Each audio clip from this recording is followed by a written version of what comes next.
Hello, and welcome to Fun Facts with Dean. I'd like to begin this episode by reading from one of Shakespeare's lesser-known poems.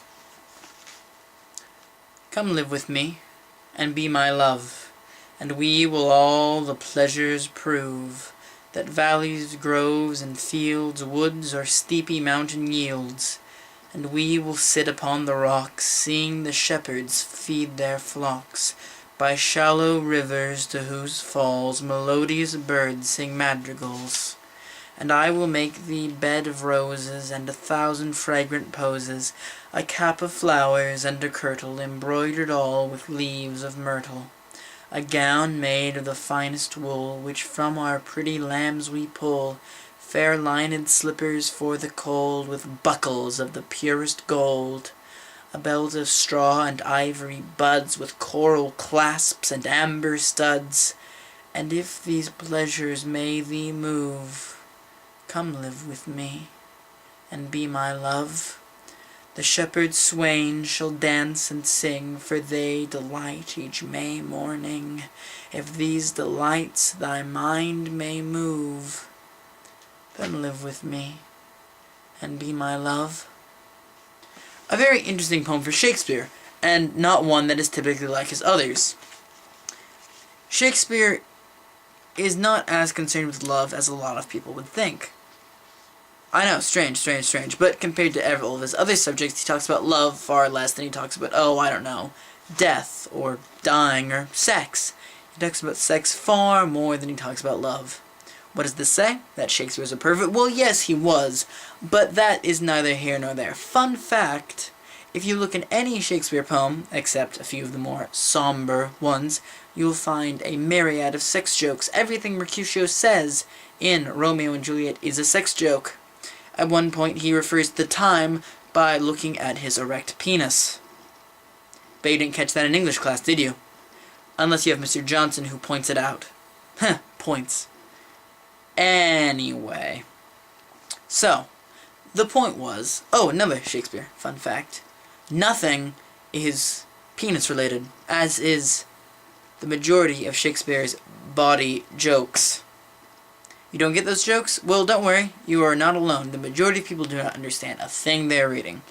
I talk like I do, I don't. I understand more than the majority of people, but that's because the majority of people are idiots, as indicated by the fact that they are not subscribed to my channel.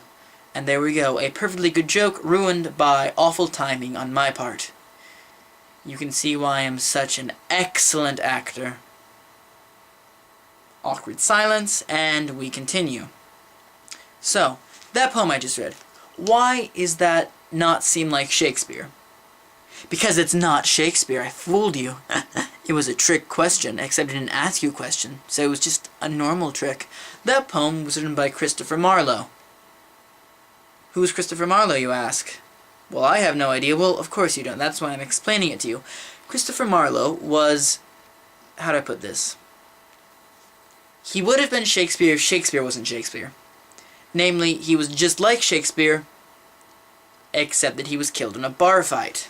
Now, fun fact, Christopher Marlowe also was probably a spy, as evidenced by the fact that the government paid him large amounts of money for services. Now, services could mean a variety of things, from prostitution to spy work. However, spy work seems most likely, considering that the Elizabethan England had a variety of spy networks, one of which was led by the famous John Dee. John Dee was an astrologer who, fun fact, signed all of his papers 007. There were supposed to be 2 eyes and his special insignia. But, fun fact.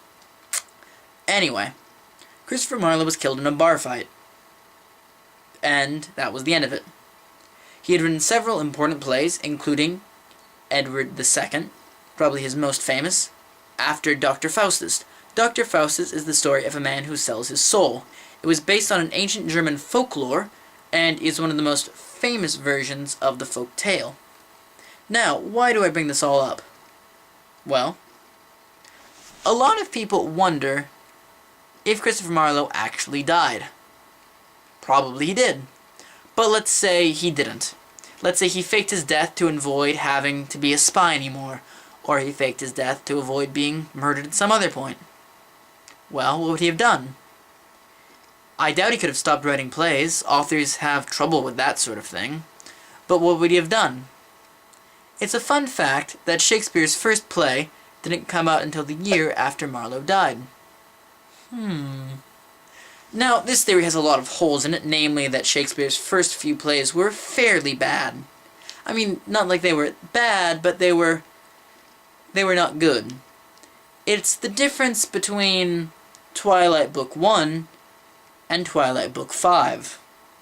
One is horrible, and the other is more horrible.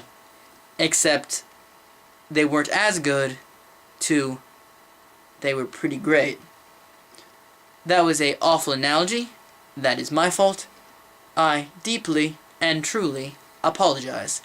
The point being, could Christopher Marlowe, a spy, a well-known playwright, and an excellent poet fake his death? Possibly, possibly not. It is interesting that Shakespeare touches on a lot of work Marlowe had already covered. Edward II would prove to be inspirational for Shakespeare's histories, including Richard II, and the 6 or 7 King Henry plays, and Richard III. That is a fun fact. Of all of Shakespeare's histories, only 3 share different name kings. King John, which hardly counts. King Richard I, not King Richard I, silly Dean. King Richard II, King Richard III, as well as plays about Henry IV, V, VI, and VIII. Poor Henry VII, he never got any fun. The point is, Christopher Marlowe is dead and Shakespeare is alive. And the sad thing is, Christopher Marlowe was extremely talented. And personally, I like his poetry better than I like Shakespeare's. I love Shakespeare, I love his plays, but Marlowe's poetry is something to die for, which he literally did in a bar fight, as I have previously mentioned. So what does that say? Talent destroyed at a young age. And that may be the case, but he still did something great, even if his plays aren't remembered, even if anyone only knows this one poem of his. He influenced Shakespeare without a doubt. No one denied it. Christopher Marlowe was the playwright of the heyday, which sounds super weird when I say it like that, but he was exceptional. From the one play of his I've read, so I shouldn't talk like I'm an expert. But the fact that he's not well known today doesn't matter. The fact is that he did something, that he influenced something. That he changed one person's life, and that one person happened to be William Shakespeare. And look at the countless people William Shakespeare has changed. What we do is not forgotten, no matter how seamlessly pointless it is. Sure, we all like to imagine Christopher Marlowe lived on, that we can all transcend death, but the truth is we can't. Only what we do can transcend death. And if we try hard enough, if we do hard enough, if we make ourselves great, and if we make our work great, then maybe in some small way we can live on. I sure hope so. Well, that was depressing. I'm sorry it had to end like that. So now, I will read one line of any random poem. And why linger? Why turn thy back? Why shrink thy heart? The light whose smiles kindle the universe. I don't know what poem or play that is from, so I have not done my job correctly. I truly apologize. If this episode was a little bit depressing, well, too bad for you, my 2 viewers. Well, have a good one.